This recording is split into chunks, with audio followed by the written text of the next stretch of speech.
सरकार को त्यागपत्र देना पड़ा। प्रधानमंत्री यहाँ आकर के यूके में असाइलम मांग रही हैं। हाँ तो ऑपरेट करूंगा ना। तो सबसे पहले मुझे भारत की जनता की ओर से कहना है कि संकट की इस घड़ी में हम बांग्लादेश के साथ खड़े हैं। इस आंदोलन में कल परसों में जो अल्पसंख्यक हैं, हिंदू, सिख, क्रिश्चियंस, बौद्ध, उन सबके धार्मिक स्थानों पर, उन सबके कमर्शियल एस्टेब्लिशमेंट्स पर, घरों पर नुकसान पहुंचाया गया है।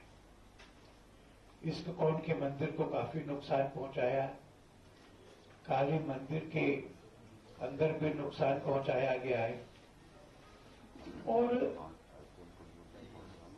घरों पर भी नुकसान पहुंचाया गया।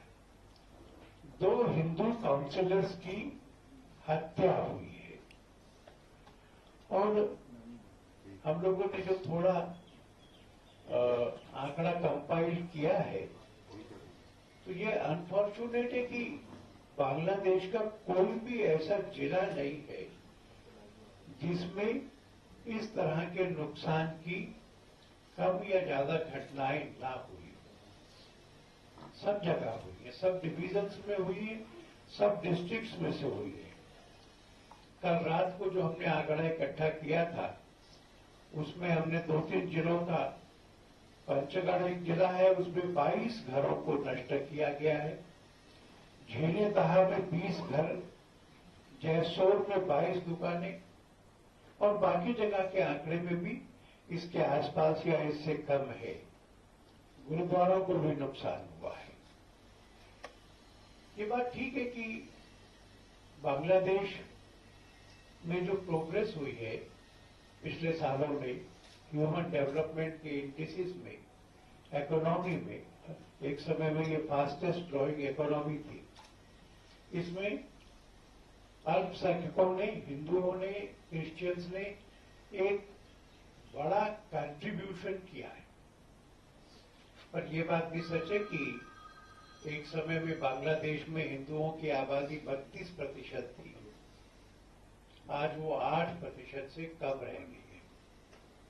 और इसलिए मुझे वर्ल्ड कम्युनिटी को ये कहना है, वर्ल्ड सिविल सोसाइटी को ये कहना है, जो इंटरनेशनल इंस्टीट्यूशंस हैं उनको ये कहना है कि ये ह्यूमन राइट्स का सवाल है, ये अल्पसंख्यकों की सुरक्षा का सवाल है और इसलिए पूरे विश्व के लोगों को इस मामले में एक इफेक्टिव इंटरवेंशन करके ये प्रेशर बनाना चाहिए कि यह अत्याचार, यह अन्याय, ये बंद हो।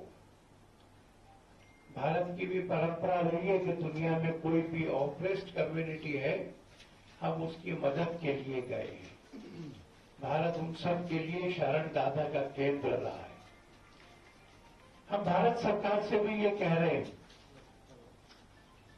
कि हर संभव प्रयत्न उनको वहां की माइनॉरिटीज के लिए, पर्टिकुलरली हिंदू और सिख माइनॉरिटीज के लिए, उनकी संपत्ति, धर्म स्थान, जान, प्रतिष्ठा, इसके लिए उठाना चाहिए।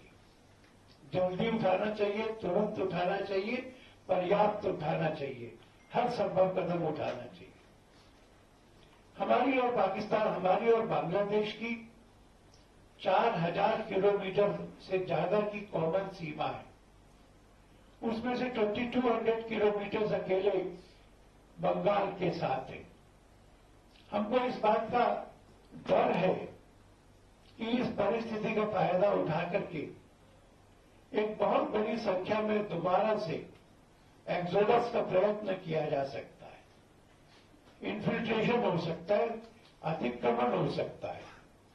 यह अतिक्रमण देश के हित में नहीं होगा, ये वहां के डेमोग्राफी को ज्यादा इम्बैलेंस करेगा और इसलिए हम भारत सरकार से यह भी मांग करते हैं कि वो सीमाओं की चौकसी को बढ़ाए और इस बात का इंश्योर करे कि कोई भी इन्फिल्ट्रेशन उस बॉर्डर पर से न हो सके। हम ये कामना करते हैं कि वहां पर डेमोक्रेसी जल्दी लौटे, वहां पर ह्यूमन राइट्स जल्दी लौटे, वहां का सेक्युलरिज्म मजबूत हो, और इसलिए अंतर्राष्ट्रीय कानून की सीमाओं के अंतर्गत भारत का समाज और सरकार ये बांग्लादेश के साथ खड़ा रहे, इन मूल्यों के साथ खड़ा रहे। विश्व हिंदू परिषद भी इस संबंध में अपने कर्तव्य का पूरी तरह से पालन करेगी।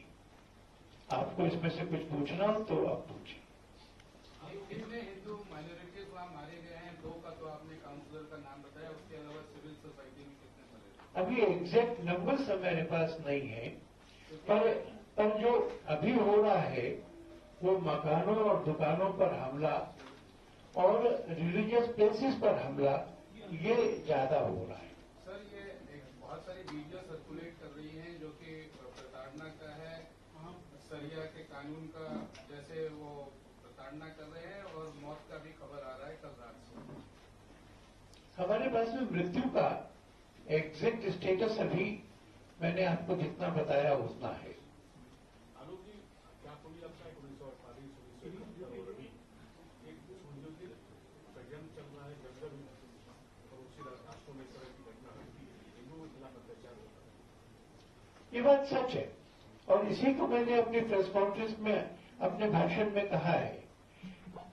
हिंदुओं के खिलाफ, माइनॉरिटीज के खिलाफ 32% से आज 8% पे आ जाना, तो ये एक सुनियोजित षड्यंत्र है। इस षड्यंत्र में से माइनॉरिटीज की रक्षा होना, हिंदुओं की रक्षा होना, और फिर उसके लिए सरकार ने हर संभव कदम उठाना, इंटरनेशनल कम्युनिटी ने प्रेशर बनाना, ये जरूरी है। सर, आप कोई ऐसा डिस्ट्रेस कॉल्स आ रहे हैं सर बीएचपी को यहाँ पे, या आपकी तरफ से वहां पे रीच आउट है? क्योंकि इस्कॉन को भी जलाने की जो बात हुई है वहां पे हुई है, मंदिर अटैक होने, काली मंदिर जैसा आपने कहा, तो डिस्ट्रेस कॉल्स आपको आ रही है वहां पे? क्या कुछ कम्युनिकेशन आपका हो पा रहा है वहां से लोकल्स के साथ? मैं आपको कहूंगा कि अभी तक तो हमारा कम्युनिकेशन है, वहां के लगभग हर जिले में कम्युनिकेशन है, और जितना प्रयत्न कर सकते हैं हिंदू समाज को इकट्ठा रखने का, बचाने का, वो प्रयत्न कर रहे हैं। विश्व हिंदू परिषद को डिस्ट्रेस कॉल्स आ भी रही है, हम रेस्पॉन्ड भी कर रहे हैं।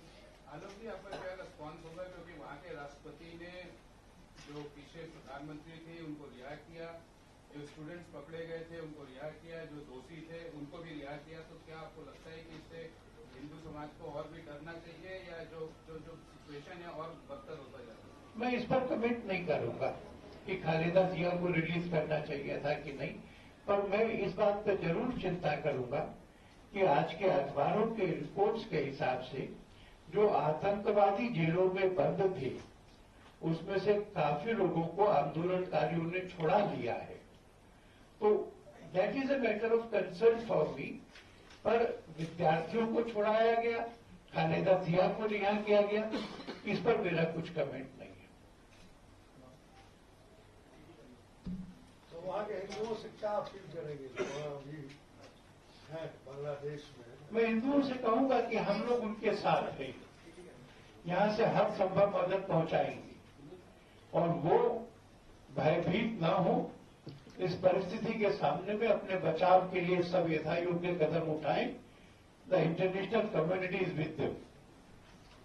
सीए का आपको क्या मतलब? सीए का उपयोग करना चाहिए? सीए में एक डेफिनेट टाइम पीरियड का कट ऑफ था। मैं समझता हूं कि इस पूरे घटनाक्रम ने सीएए को ठीक माना है, ठीक साबित किया है।